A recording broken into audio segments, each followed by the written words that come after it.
Hello everyone, আমার নতুন একটা ভিডিওতে তোমরা সবাইকে স্বাগত। তো প্রত্যেক দিনের মতো আজকে সকাল সকাল গুবলু উঠে গেছে। তো সবাই মিলিয়া একসাথেই আমরা টিফিন করতেছি। সকালে উঠিয়া আগেই টিফিনটা করে লইতাছি। টিফিন বানাইয়া গুবলুর যেহেতু আমরা সঙ্গেই উঠছি, এটার লেগে আগে আমি টিফিনটা হেরে খাওয়াইতাছি আর একসঙ্গে আমিও খাই লইতাছি। অ্যাকচুয়ালি আমি স্নান করছি না, কোনো স্নান করমু টিফিন খাইয়া, কারণ গুবলু তো উঠে গেছে। তো স্নান করিয়া ইয়া খাওয়াইতে খাওয়াইতে লেট হয়ে যাব। এটার লেগে অক্ষণেই আমি সারি লইলাম আর কি টিফিনটা। যেহেতু গুবলুরে টিফিন করাইবো, আমরাও একসঙ্গে টিফিন করে লইব। তো স্কিপ না করিয়া বন্ধুরা ভিডিওটা দেখতে থাকো। অ্যাকচুয়ালি গুবলুর পাপার সঙ্গে আমরা খাওয়া দাওয়া হয় না আর কি, সকালের টিফিনটাই কোনো কোনো দিন হয়। যদি গুবলু তাড়াতাড়ি উঠে যায়, আমি উঠে যাই, তা হয়ে যায় আর কি একলগে। নাইলে তো দিনের বেলা যেমন আমি দুপুরে একবেলাই ভাত খাই, গুবলুর পাপা তো সকালে খাইয়া যায় আর সন্ধ্যার সময় কোনো কোনো দিন আয় ভাত খায়।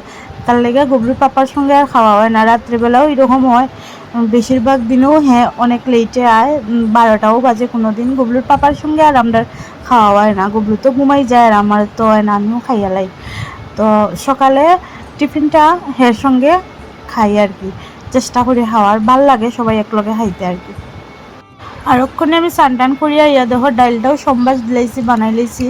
আর এদিকে আমি আলু ভাজা আর সঙ্গে একটু তিত করলা দিছি, ভাজা বানাইতেছি। আর এদিকে ডাইল হইছে, ভাজাটা বয়াইয়া আমি একটু জুস খাইতেছি, কারণ আমার গলা টলা শুকাই গেছে, শুকাই যায় আর কি, ক্ষুধা লাগে। তো আমি সকালে তো ভাত খাই না, তো জুসটা খাইলে অনেক শান্তি লাগে, আরাম লাগে। তো জুসটা খাইয়া আমি বাকি রান্নাটা সারিয়া তারপরে আমি পূজা দিব। আর গুবলুরে ওখানে খাওয়াইলেইমু, রান্না হয়ে যাইব।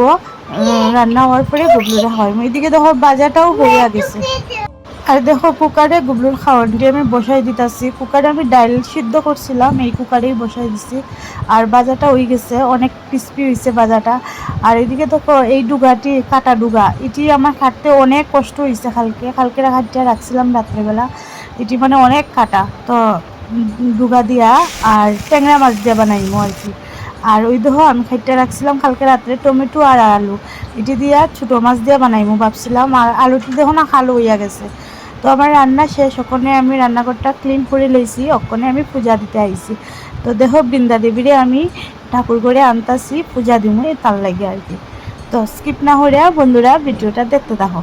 আর ভিডিওটা ভালো লাগলে কমেন্টে অবশ্যই জানাইও। আর আমার পেজটারে প্লিজ ফলো করিয়া দিও। আর ইউটিউব থেকে যারা দেখতেছো তারা প্লিজ আমার চ্যানেলটারে সাবস্ক্রাইব করিয়া দিও। আর ভালো লাগলে অবশ্যই আমার ভিডিওটা শেয়ার করিও। আর অনেক অনেক ধন্যবাদ তোমরা আমার ভিডিওটা দেখার লাগা। আর এদিকে দেখো আমি পূজাটাও সারি লইছি, এখন আরতি করি। নতুন একটা ভিডিওতে তোমাদের সঙ্গে আবার দেখা হইব। তোমরা সবাই খুব ভালো থেকো, টাটা।